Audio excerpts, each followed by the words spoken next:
Hi, this is Fats on Film, and I'm your host, Hannah Ogilvie. This is the podcast where we discuss all things fat representation in film, TV, and wider media. And disclaimer at the top, the use of the word fat. Now, I totally appreciate how people may hear that word. We're using it as a describing, neutral term. I hope I am not triggering or upsetting anyone who's listening to this. I hope you can hear that that is not my intention, and hopefully we're all on the same page. Now, let's get to it. This week we are talking about Bridesmaids. Oh, what a fantastic film, what a fantastic rom-com. I really love this film and I'm so excited to get into it. I think after last week's episode on Friends, and if you haven't checked that out, please do and let me know what you think. I think Bridesmaids is more positive and I really want to get into that with you. There are, of course, unfortunately, not many pieces of media are perfect, but this, I do believe, is more positive. Now, I apologise if you can hear that I don't sound 100%. I've been just having a sore throat and a cough for the past few days. It's not too bad, but I can hear it as I'm recording, so I'm sure you can hear it listening. So I'm sorry for that. But anyway, let's talk about Bridesmaids. So Bridesmaids was released in 2011. It made over $300 million, which is just insane. I'm already going straight into a tangent or a sidebar, but we talk a lot about the oversaturation of the cinema market. Either it's over $100 million budget films, CGI messes, and like the superhero films and all that, like really big blockbuster action pieces.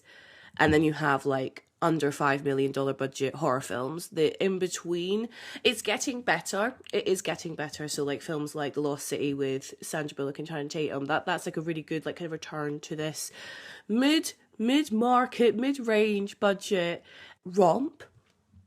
And I think Bridesmaids in 2011 is a really good example of like the kind of films we'd love to see again. So yeah, I made over $300 million. Like, these films make money. It's written by Kristen Wiig and Annie Mamillo. I hope I'm saying that right. And they were Oscar nominated for Best Screenplay. And then it's directed by Paul Feig. He did Spy, he did The Heat, he did A Simple Favor. And also, he is Sabrina the Teenage Witch's science teacher, Mr. Poole. And I don't think we talk about that enough. So yes, I wanted to bring that to your attention so you could also be like, oh, with me. So just as we're talking, I've got the Bridesmaids poster up from Wikipedia, and I just wanted you to hear how ridiculous this is. I think you're gonna get angry, because I'm angry, but like I'm also laughing at it because it's stupid. So the first one says, chick flicks don't have to suck. Bridesmaids sets the bar for any R-rated comedy this year.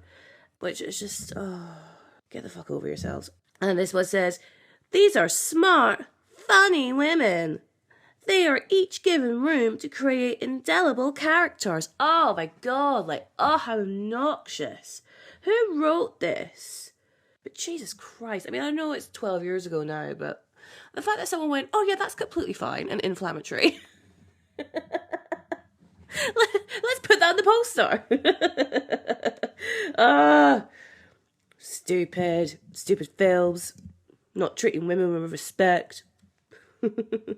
Okay. Let's get into the summary of Bridesmaids, just so we're all on the same page. You know what I'm talking about, and we can then get into why we're all here, which is, of course, the fat representation within Bridesmaids. So the film follows Kristen Wiig's character Annie and her best friend, played by Maya Rudolph, Lil or Lillian. And Lillian is getting married and she's asked Annie to be her maid of honour. And there's a whole group of other women who are part of the bridesmaids party. So you have Rita, played by Wendy McLendon Covey. What a great name. Becca, played by Ellie Kemper. Megan, Melissa McCarthy. And then Helen is played by Rose Byrne. Now, Annie is not in the best place in her life. She had a bakery that went bust. She's lost a lot of money. She has a job which she doesn't like. She doesn't have a relationship, or she has this kind of like fuck buddy relationship with John Hamm, who's classic dickhead character, and she like lives in a flat share, so she's just not living the best life. And then the whole conflict of the film comes from Annie and Helen, played by Rose Byrne, and Helen is this incredibly glamorous, beautifully befont haired woman who floats into any room she's in. She's obviously very wealthy, and Annie feels threatened by her relationship with Lil. And that's basically the premise of the film. There's hijinks and calamity, and also within that, there's like a romantic relationship going on with this cop Rhodes, played by Chris O'Dowd, where he obviously really likes Annie, but Annie just doesn't want to let anyone in. And actually, we'll get into that, because I actually think she's right, even though the film paints her as being wrong. Melissa McCarthy is in this film.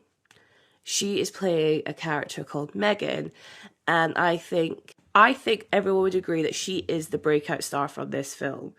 I remember in 2011, everyone was talking about Megan. I mean, the two things people talk about. They talk about Megan, and they talk about them all shitting themselves in the bridal dress shop scene. Megan is such an interesting character to explore from a fat representation point of view. She really has a lot of complexities, which, first of all, is a massive tick. I mean, any character, even a side character, because that's what she is very much a supporting role in this, has this many levels of complexities. That's always going to be a win in my book. And obviously other people agree. Melissa McCarthy was nominated for an Oscar for this performance, and if you like the Oscars as much as I do, then you know comedy and horror never get their dues at the Oscars, so it really is a win to know that Melissa McCarthy was nominated for this role. Not me. No? No. Physically, I don't blow. Okay. So, yeah. So let's get into how Megan looks. So I think this is really telling of what we are trying to understand about Megan's character. So Megan is dressed, for lack of a better term, frumpy. She wears wide-legged, 3/4 length black trousers and a collared shirt, like a bowling shirt, that's kind of her staple wardrobe, and then some sandals. When I say that, it doesn't seem that bad, but compared to the other characters who are wearing dresses and heels and jewelry, she really stands out as not appearing to take pride in her appearance. Now, I want to make it clear, that is what we are meant to take from Megan. That she doesn't seem as bothered by presenting herself in a stereotypically feminine way. Now, that's cool, right? Everyone should be able to express themselves however they want. But in the context of this film, it's to make her look less conventionally attractive as her peers. And where she's already in a bigger body, they're just doubling down. They're just going, bigger people aren't attractive in this film, and not only that, we're not even going to make them even try to look attractive. And I'm using air quotes for attractive because attractive is subjective, but we're talking about the Hollywood stereotype of what attraction is. They are trying their damnedest to make sure that Megan looks the opposite of that. I find it so because I wrote in my notes, it kind of reminds me of how they treat Annie in Misery, Kathy Bates' character, because again, she's meant to be seen as just like a complete, he's not meant to find her attractive at all. So what do? They just don't put any makeup on her face, because makeup is a film's non-verbal cue to tell the audience that this woman, first of all, isn't attractive and does not want to be attractive. Because if she did, she would put some effort in. That's such a easy, quick way to be like, this woman puts no effort in. Let's put no makeup on her face. It really oversimplifies. It really oversimplifies the female experience. Maybe the reason why the reason why Megan dresses the way she does, like, it's almost like she has a wardrobe. Actually, to be fair, I think you could say this for Kristen Wiig's character as well, Annie. Like, they almost seem to have a uniform. So Annie's always wearing these. Literally every scene, she's wearing a dress, the same heels, and then like a blazer jacket thing. That's her uniform for this film. And like I say, the black culottes and bowling-esque shirt for Megan is like her uniform. And I wonder if that was like meant to be a commentary on the fact that, especially in 2011, bigger women had very few fashion choices available to them. One of my interests is fat fashion, and I showcase my outfits on my Instagram and my TikTok because I'm a size UK 26 to 28, and I'm very hyper aware that I don't get to see many people who look like me and bodies like mine look quote unquote fashionable or look cool or look, I don't know, just interesting. For the longest time, bigger people's clothing choices have been so limited and so boring, so the same. Like, oh my god, the amount of leopard print things I've owned, and that's no disrespect. If you like leopard print, oh my god, go ham, but I'm done to death with it, you know. Or, you know, there's the whole joke of like, plus size tops can't just be nice plus size tops. They have to have some like god awful slogan on them, like it's gin o'clock or like a cold shoulder or something like that. Like, I don't know why. I don't know why. It's almost like it feels vindictive. It feels like the fashion industry is like, you cannot be fashionable because the clothes we give you will never hit that level. You have to stay. I don't mean to use inflammatory language, but you have to stay frumpy. And then there's also the whole, you have to dress for your body, you have to be flattering, and flattering is just code for look as small as possible. So fuck that. We don't do that here. But yeah, I was wondering if Megan's clothing choices was meant to be a narrative on that. Like, oh, actually, she doesn't have many choices, so she just sticks to trousers and shirts, and that's what she's comfortable with. I don't know. Maybe that's not the case at all, and maybe I'm giving this decision too much grace. But what I absolutely love about all this is at the end, when you have the wedding and they've all got the bridesmaids dresses on, she is wearing this same bridesmaids dress as the other women. And that is so awesome. That is so awesome. Like, that they didn't cop out and be like, oh, well, this dress would never have been made in a size to fit Megan, so she would have had to have worn something else. And it's a little bit altered, like, you know, she's got like a mesh covering her, mesh sleeves details, which is like covered her arms. And so it's been modified to make her more comfortable and fit her better, which is a massive positive in my opinion. But I just love that she's still included in the really cool dress part.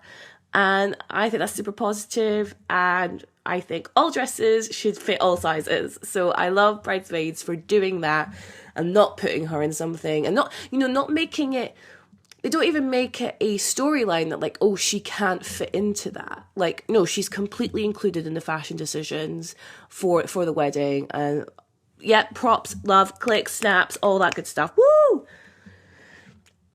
I'm glad he's single because I'm going to climb that like a tree. So I kind of teased this in my Friends episode, but Megan falls into the trope of like overly sexual fat person. So back to Megan. Megan's super horny. Like, literally, when we first meet her, when she's introduced to Annie, she mistakes a man behind Annie for being her date, and it isn't. And she goes, oh, thank goodness, because I'm going to climb him like a tree later. Bring this character trait back where we get on the airplane when they're flying to Vegas for the hen do, the bachelorette party, and she's sat next to this man who she thinks is an air marshal, and she obviously finds very attractive, because when he goes to the bathroom, she blocks him in to insinuate they should go back into the bathroom so they could join the Mile High Club. And he says no, and she keeps pushing. Like, first of all, consent, but he says no multiple times. And then the problem is, this scene is played for laughs because what she is doing is so unsexy. Like, she says, like, can you feel the heat from my undercarriage? And I don't know about you, but the phrase undercarriage doesn't fill me with sexy vibes, personally. It's meant to be, it's totally played for laughs. But part of the laugh is the fact that this large woman thinks she can seduce this man who is not interested. And that's not great. Like, oh, like, it's just a bit icky. Like, you're relying so heavily on the fact that people don't find fat people attractive, or fat people don't fit the beauty standard for this joke to work. There's other films where, like, they push these, like, and I massive air quotes here, guys, but, like, ugly characters trying to make a move joke. You're not laughing with these characters, you are laughing at these characters.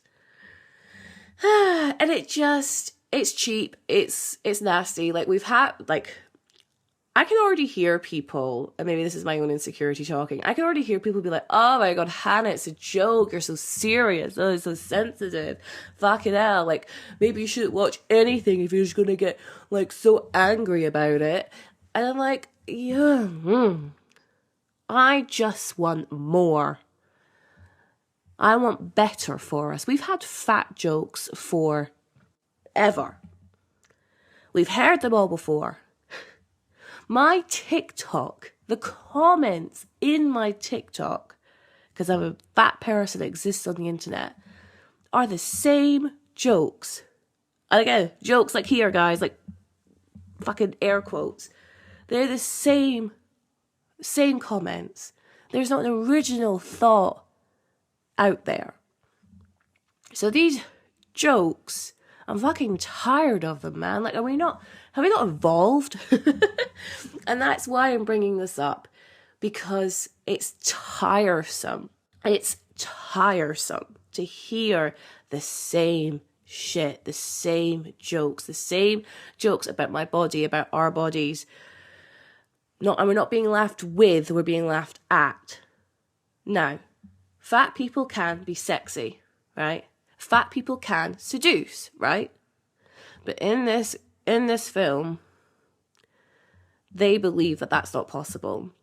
No, fuck it. Actually, no, that's actually not true, because we find out at the end that they are actually together, Meghan and the Air Marshal, and we get treated to a sex tape. And in that sex tape, they are using food in their bedroom. Ugh!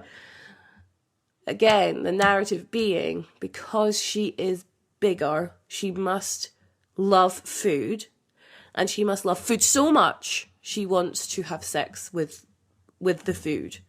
And I'm just like, oh, that's it. For this film, I really do love this film. Oh my, that's a really low blow, I think. And again, I know it's 12 years ago, and I don't know if that joke would get made today, but it really is, like, it doubles down on these stereotypes about fat people, that they're unsexy, that they're gross, that they're obsessed with food. They're so obsessed with food, they want to fuck the food. It's so gratuitously caricature. Really, I just made up a word, but you know what I'm saying. So that sucks. That's a real red flag for me in this film, unfortunately. This is some classy shit here. Jesus, Megan. I'm sorry, I want to apologize. I'm not even confident of which end that came out of. Whitney, back to you. I'm sorry. Kind of leading on from the sex scene, let's talk about Megan and her relationship with food, and also her relationship with body and bodily functions. They go to a Brazilian restaurant, and literally she runs to the restaurant. if you think that that isn't that bad, I'd like you to imagine a thin character. Say, for example, if it was Ellie Kemper's character, if she had ran to the restaurant, it wouldn't, that, there isn't a joke there. And again, oh my god, one of my fucking catchphrases in this podcast is going to be air quotes joke, because, you know. So yeah, if you could imagine Ellie Kemper running instead of Melissa McCarthy's character, then it's, you know, that's not the joke they were going for. The joke they were going for was that there's a fat woman who obviously loves food running towards the restaurant. She cannot wait to eat the food. So that sucks. So there's a line which I think is really interesting. Helen isn't eating the meat, and she said that she doesn't she doesn't think it's a good idea to eat a big meal before fitting, because you don't want to feel bloated. And Megan responds going, physically I don't bloat. And then I think it's Lil, Maya Rudolph, goes, oh, you're lucky. Like, after, there's a beat, right? There's a beat. And she goes, oh, you're lucky. And the joke being that she's always bloated because she, like, physically is bigger and therefore is bloated. So, yeah. But actually, what I love about that, see, at the same time, is Megan's confidence. She's like, she doesn't see any reason why she shouldn't say that. Like, if a thin person said that, or a straight-sized person said that, going, I don't bloat, there would be like, people go, oh, that's really cool. How do you do that? Like, what's your secret? But Megan, because she is deemed, Megan, because she's in a bigger body, I thought it's interesting to them because they don't believe her, or not even that they don't believe her, that they just like, well, you're always bloated, so you wouldn't know the difference. That's how they're resolving it in their head. But I love Megan's confidence. I think, yeah, fuck it, say it. We get to the bridal shop, and this is when like they've all realised they've got food poisoning, and unfortunately, it is Megan who is the first one to kind of like start burping and show that, like, she doesn't really have that kind of decorum, because it's a very nice place, but she's being, people find burping and farting really rude in public. So it's almost like, I know she also can't help it because of the food poisoning, but she the way she handles herself, she says, oh, I'm not even confident which end that came out from. It's overly vulgar. And there is a stereotype around fat people, which hasn't been helped by cartoons. And I'm thinking like Homer Simpson, for example, where like they're really relaxed with their bodily functions, or they're really relaxed with their bodily functions and unclean. And Megan is falling into that trope in this scene, unfortunately. In some ways, the scene kind of really saves her, because all of the women unfortunately get food poisoning and join her on the same plane of a joke, but she is the first to go. And so I think even though it ends well, it starts not so well for representation. So again, like, I wonder, like, if one of the other characters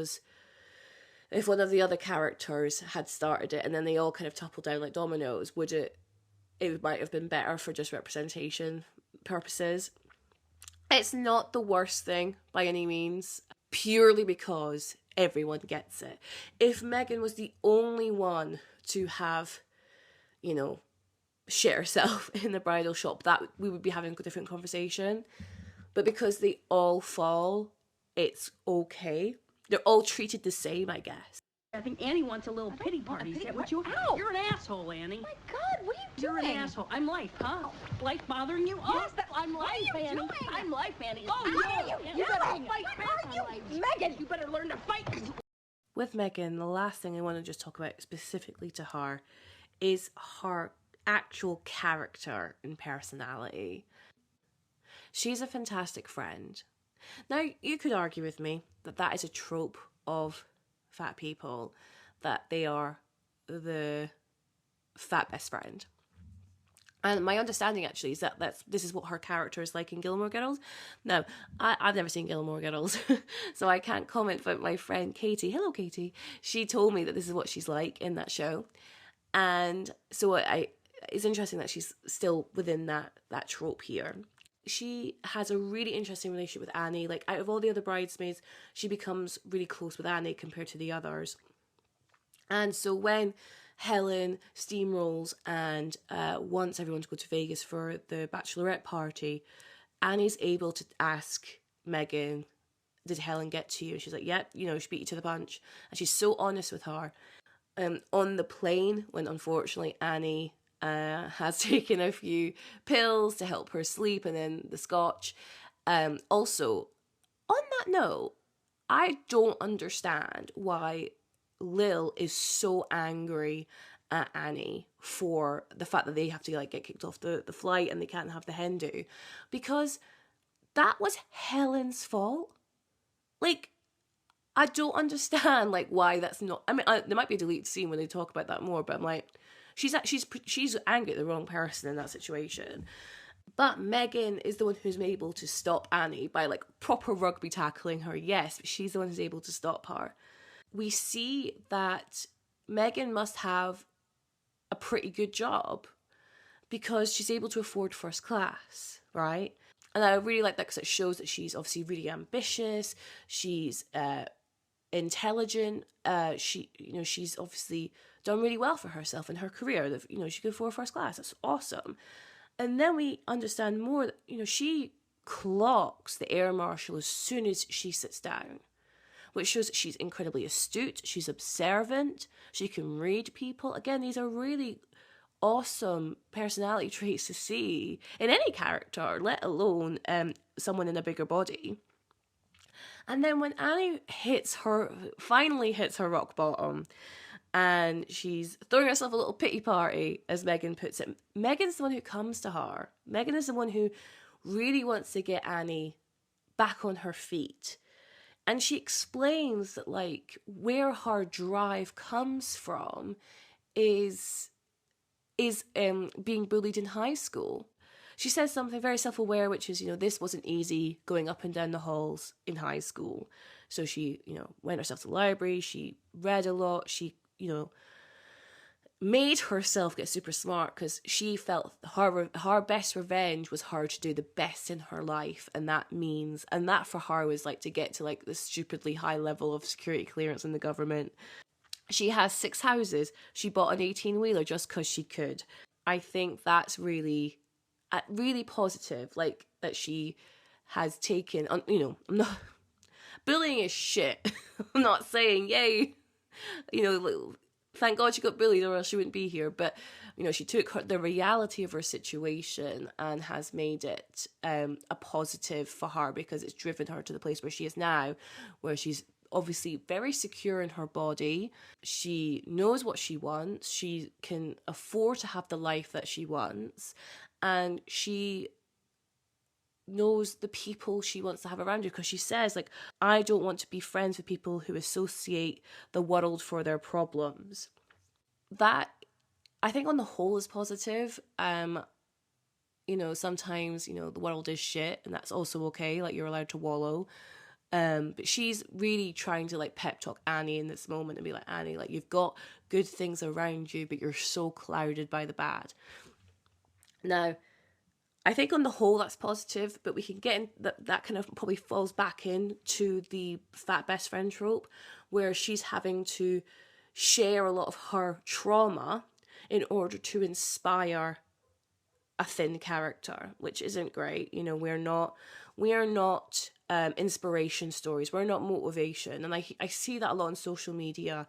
And I guess this could fall into this kind of idea that we exist purely to motivate others to not be us. I lost a lot of weight at one point in my life, and I was praised for that, because apparently weight loss is the most interesting thing a person can do. And people would tell me oh, I'm an inspiration because I did it. I did this feat, right? We're not motivation, we're not inspiration, we're not thinspiration, we're not gym inspiration, all these different fucking hashtags you've heard of. Few final thoughts on Bridesmaids before we start to close. Annie's housemates are played by Matt Lucas and Rebel Wilson, two bigger-bodied people, and they're meant to be English. Rebel's accent is questionable at best and a pet peeve of mine. So if you don't know, if you can't hear it, I am Scottish. I do not have the strongest accent in the world, and I can't do any other accents. I'm appalling. But I hate bad accents in films. I just don't understand how you could sit there and hear that and not be like, take another take. Anyway, they're meant to be English. They're brother and sister, and they fall into they're fat and stupid trope. Now, you know this trope. This is probably the easiest trope to identify in media. So, you know, Homer Simpson, Peter Griffin, Kevin from The Office, and there's a real trend, stereotype, trope of being fat means that you're stupid, or the other way around, being stupid means you're fat. So they fall into that, unfortunately, so not great representation. Annie and Helen also have a few comments about thinness. So when Helen gives the whiskey and the pills to Annie on the plane to help calm her down, Helen says, "Oh, I do this all the time. I knock it back, and I'm much smaller than you." And Annie goes, "Well, you're not that much smaller than me," like under her breath. And then there's another scene where Annie is ranting that she's losing her best friend Lil to Helen, and, you know, to someone richer and skinnier, is what she says. Now, there is very little between these two people. Like physically, like there's not much in between them. But this, for me, really is them commenting on the fact that women have to compete with each other, are encouraged to compete with each other. They think that there's only space for one best friend in Lil's life, and Lil is for a reason going to pick someone who is the thinnest or the richest, regardless of who they are inside, because like Helen is an asshole, but Annie doesn't seem to see that like that could be something that stands in Helen's way from rising to the top. She just sees like, oh well, she's thinner, so obviously Lil will pick her. Which again, it's adding value to this idea that women should be striving to be as thin as possible, as small as possible, because that's the goal. And other people will respect that, and other people will want to be associated with you because you are thin, skinny. And then like completely not in any way to do with representation, just my own thoughts about the film. So I really don't actually like the Rhodes storyline. And my reason why is because he recognises Annie from the bakery that she used to own. And he's like, oh, you need to get back into baking. And she's like, no, I don't do that. And it comes up 3 times that he says, you should get back into baking. And she says no. She's clearly very dismissive of it. And that's her prerogative. You're allowed to be dismissive of things. You're allowed to say no to things. They spend the night together. In the morning after, he gets a bunch of bakery stuff. And he's like, oh, let's bake together. And she says no. And he goes, oh, I don't know why you're being so weird. And she says, you don't know me. And we're meant to hear that as if to say, Annie just won't open up to Chris O'Dowd. And I'm like, no, she set her boundaries. She didn't want to fucking bake. She said it 3 times, and he still did it. No, I'm not into it. I don't care. And that's our episode on Bridesmaids. Yay! I hope you really enjoyed that. Going forward, I really want to give our films and TV shows and media just a bit of a rating on how well they represent and portray fat representation, the body positivity movement, body neutrality movement, fat acceptance, all that fantastic, amazing stuff. And I want to rate out of like how many, out of myself. So possible out of 5 Hannahs. And I think Bridesmaids is a good 3.5 Hannahs. I just think there were some really positive stuff with her wearing the same bridesmaid dress, with her personality. Like, she's super confident, she's super secure in herself, she's so loyal. You know, she is she is great in those aspects, but there are unfortunately some negatives, and I do think they're really bad negatives, especially the jokes around her sexuality, because that's not fun. But that is our episode. Let me know what you think. Do you agree with my really random rating? I'm very much a firm believer that you can never truly know a process until you start running with it. So we'll see how far we can run with this. You can find the podcast on Twitter and Instagram at Fats on Film, and you can find me on Twitter, Instagram, and TikTok at Queen Bee Says. I'll see you in the next one, and stay fat.